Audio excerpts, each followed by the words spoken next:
Greetings everyone, Stone Prophet here for Val-Con's RiverHeim server. Just want to take a moment to thank everybody that's shown interest in the server, and in Val-Con in general.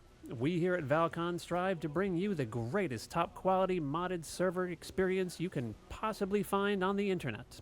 Maybe. And we just want to thank everyone that's shown interest and who has participated in testing our server. The server will be live this coming weekend. You'll need to join our Discord, join the RiverHeim channel to get the login and password information. Download the mod pack, and then log into the server once it's live this Friday. We will be using the server characters mod, which will force every new player to create a new character and not be able to bring in one of their older characters from another world. But for now, let's get to my top-of-mind explanation of some of the other mods in our mod pack, starting with Jewelcrafting. Take it away, me! Thanks, me. Stone Prophet here, talking about the Jewelcrafting mod. The Jewelcrafting mod is an addition of content in which you mine these different colored gems that are spawning out in the world and receive gemstones. You use a pickaxe and you pick up the gemstone. And once you have a couple gemstones, you can take them to the gem cutters table. The gem cutters table costs 10 wood and 10 flint. Simply interact with the gem cutters table and you'll see a whole list of things that you can craft now. Every time you try to craft one of these, every time you try to split one of these gems, depending on what you're trying to split, the percent chance of success will change. If you read down here, it says, attention, you have a 33% chance to cut the gem successfully. If this fails, the gem will be destroyed. Let's give it a shot. My gem was destroyed. Now I've got amber shards. Every time you fail, you'll get one shard of whatever thing you split. If you put together 12 of those shards, you can create one simple gem. Looks like we have a lot of amethyst. We'll go ahead and try that. Now we've got one simple amethyst. Well, what does that do? If you hover over, you can see the effects that will give you. You can also see it over here. Energy reserves, Iter conservation, Iter fused, spirit imbued. We don't know what these things actually do. Where can we find all the information? Here in the Valheim Compendium, you will find all of the socket effects for every single type of gem there is, including the special gems you get from the bosses. Now, once you have your gem, where do you put it? How do you get these effects applied? Well, you'll need to socket an item. We can see that if you put it on a utility item, like a belt or one of the new necklaces, you can get increased stamina. We have a bronze sword, so let's put it on the sword. Spirit imbued will give it additional spirit damage. How do you socket an item, you ask? Good question. You're going to need to go back to the gem cutters table. Hit socket, and here is the list of all the items you have in your inventory that can be socketed. We want our bronze sword. Attention! You have an 80% chance to add a socket. If this fails, the item will be destroyed. This does happen, depending on how many sockets you're trying to put in, because you can put in multiple sockets. It gets harder and harder every time. There, you can see it's jumped down to 70%, and I have one socket. How do I put this in there? That doesn't seem to work. How do I put this in there? Well, if you hover over your item here, you can see at the bottom there's a new UI element. Press E to socket. Now we've opened up another window here. We can just drag this right in. And now we've got our Spirit Imbued 9. Now, if you have a weapon that has a gem socketed in it, and you see Spirit Imbued, there's also another tooltip at the bottom that says hold your left alt for details. That will tell you exactly what it does. Let's try and socket a piece of our armor, like our chest piece.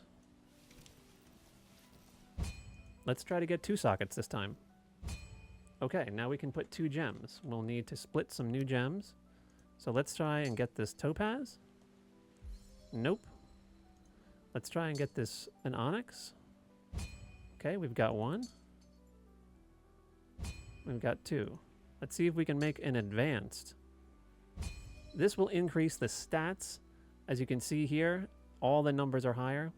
It just basically increases the effectiveness of all of these effects across the board. So let's put some of these new gems into our newly socketed chest piece. Hit E, and you can drag them in there. Now if we hover over our chest piece, we can see it has Mirror 4 and Sword Master 7. That one reflects damage back to its attacker, the other increases our sword skill. So let's go to our skills. Check sword. And we can see right here, +7. And that is from our Sword Master 7 right there. Increases sword skill. So that covers the basics of harvesting gems out in the wild, bringing them back, cutting them, putting sockets into your items, and then putting those gems in there to get those special effects. You may come across one of these boxes that may drop from time to time from an enemy, mostly high-level enemies, but they can be pretty random. These crystal fusion boxes and other boxes that have different names are used to put 2 gems together. Okay, so I've got a ruby. Now I picked up the fusion box, same thing. We're going to press E to add. Now we've got 2 stones in here. Put them in, and you press the seal button, and then you cannot open it until it has finished its progress. And what does that mean? Fusion progress, it says at the top there, 0%, activity reward 3% per minute. Basically, you keep this in your inventory, and while you do things, it will start filling up. Even doing things like building, that will warrant you some progress. Now, if we check back into our box, there we go, 3%. Okay? So those are the fusion boxes. If we come over here to the table, we can see that we have an emerald necklace of repair, and we have a ruby ring of warmth. These are some of the new items you can get and put on your finger and around your neck. These have special abilities, and they can also be socketed. These rings and necklaces can be made once you start processing higher level gems. You will need perfect gems to make them. The final thing we're going to touch on is the jeweler's bag. You can equip this, and it will take up your utility slot, much like your belt of strength. However, when you pick up gems, instead of them going directly into your inventory, they will go directly into the bag that has a lot of slots. So you can stop worrying about all of these gem pieces that you're mining out in the field while you're playing, taking up space in your inventory.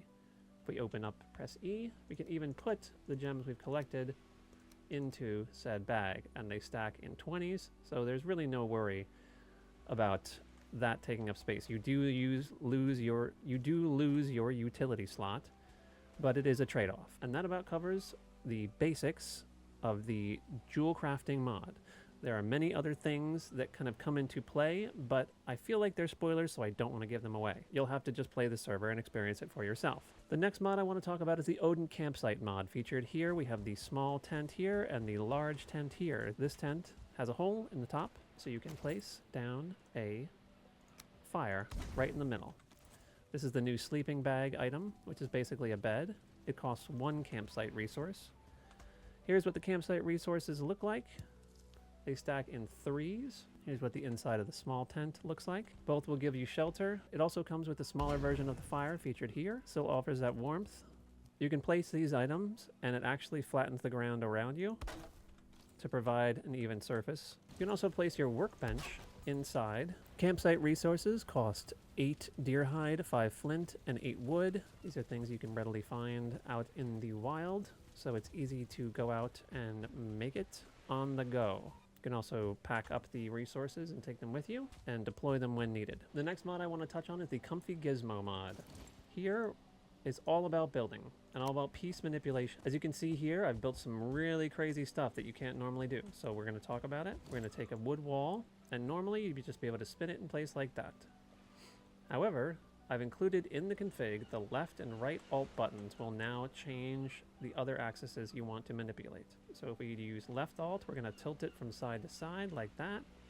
And if we use the right alt, we're going to tilt it back and forth like this. And this applies to any piece, anywhere. You can tilt stairs to go on the side like that. If you're doing some decorating and you want to make it feel a little bit more organic, you can kind of like tilt that barrel on the side a little bit. You can also change the amount of snap divisions. This allows for much more freedom of movement and much more freedom of placement for your pieces. and much more creativity when building. The last thing I'm going to talk about is actually going to combine with the ComfyGizmo. We're going to hit F1, and this is going to bring up the BepInEx Config Manager. Now it may look intimidating, but on the left-hand side over here is the list of mods we are using and every single config file for them.